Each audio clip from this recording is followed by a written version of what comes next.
పేషెంట్లకే కాదు ఆసుపత్రులకే వాళ్లు పెద్ద దిక్కు. డాక్టర్ ఎంత క్లిష్టమైన సర్జరీ చేసినా నర్సుల సపోర్ట్ లేకపోతే రోగి కోలుకోవడం అంత ఈజీ కాదు. రోగుల సేవలో కష్టపడి పనిచేస్తున్న నర్సులు తమ డిమాండ్లను ప్రభుత్వం ముందుంచారు.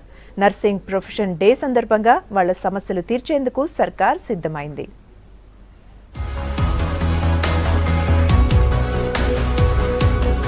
ఆస్పత్రి ఏదైనా, రోగి ఎవరైనా తామున్నామంటూ అక్కున చేర్చుకునేది నర్సింగ్ సిబ్బంది. బయటకి ఎంతో ఓర్పుగా కనిపిస్తున్నా ఇది నాణానికి ఒకవైపు మాత్రమేనని చెప్పొచ్చు. ఇంట బయట ఎన్నో కష్టాలు పడుతున్న నర్సులు చాలీచాలని జీతాలతో ఇబ్బందులు పడుతున్నారు. ప్రైవేటు హాస్పిటల్స్ లో సంగతి ఎలా ఉన్నా సర్కారీ దవాఖానాల్లోనూ అదే పరిస్థితి. కనీసం 60 బెడ్స్ కు ఒక్క నర్సు కూడా లేకపోవడంతో పేషెంట్లకు ఇబ్బందులు తప్పడం లేదు. డాక్టర్స్ కన్నా ఎక్కువ కేర్ తీసుకునేది నర్సెస్ కి, పేషెంట్స్ కి ఎక్కువ ఉండేది మాత్రం నర్సెస్ తోటే.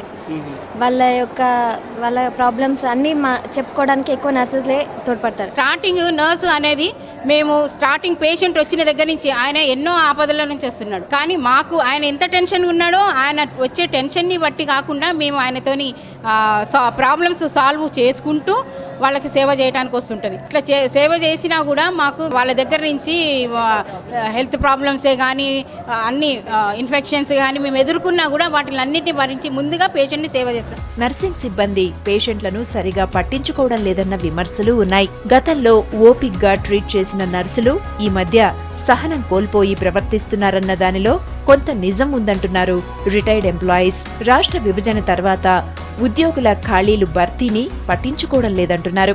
అప్పుడున్నంత ఫెసిలిటీస్ ఇప్పుడు లేవు. అప్పుడు శాలరీస్ తక్కువైనా కానీ we use to maintain nicely. నవ్వు శాలరీస్ ఎక్కువైనా కానీ ఫెసిలిటేషన్ తక్కువ ఉన్నది కనుక ప్రాబ్లమ్స్ వచ్చినప్పుడు ఇమీడియట్గా సాల్వ్ చేసేవాళ్ళు ఎవరు లేరు. మాకు సరైన ఫెసిలిటేషన్ ఇప్పుడు లేదు.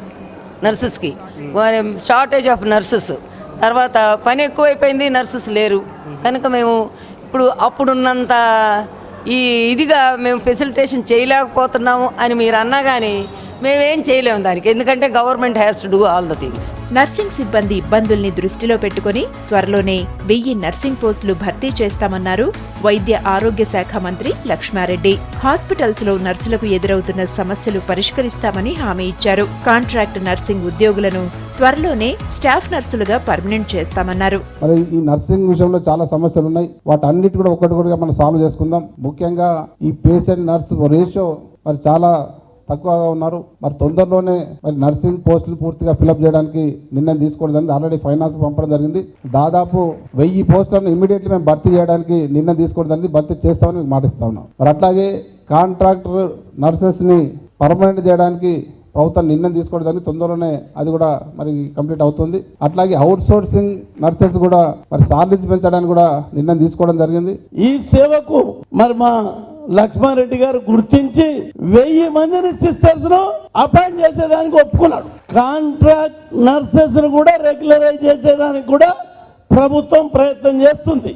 అది కూడా సక్సెస్ అవుతుంది. తర్వాత పేషెంట్స్ రేషియో ప్రకారంగా నర్సెస్ ఎంత ఉండాలన్నది అది కూడా స్టడీ చేస్తా ఉన్నారు.